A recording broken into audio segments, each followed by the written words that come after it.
ഇന്നത്തെ തിരുവചനം സങ്കീർത്തനങ്ങളുടെ പുസ്തകം 45 9 മുതൽ 13 വരെ.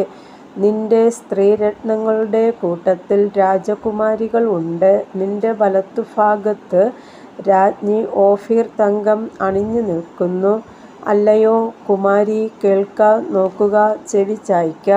സ്വജനത്തെയും നിന്റെ പിതൃഭവനത്തെയും മറക്ക.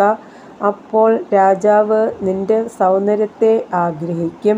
അവൻ നിന്റെ നാഥനല്ലോ, നീ അവനെ നമസ്കരിച്ചു കൊള്ളുക. സോർ നിവാസികൾ ജനത്തിലെ ധനവാന്മാർ തന്നെ കാഴ്ചവെച്ച് നിന്റെ മുഖപ്രസാദം തേടും. അന്തഃപുരത്തിലെ രാജകുമാരി ശോഭ പരിപൂർണയാകുന്നു. അവളുടെ വസ്ത്രം പൊൻകസവു കൊണ്ടുള്ളത്. കർത്താവായ യേശുവേ, അങ്ങയുടെ നാമം വാഴ്ത്തപ്പെടുമാറാകട്ടെ. ആമേൻ.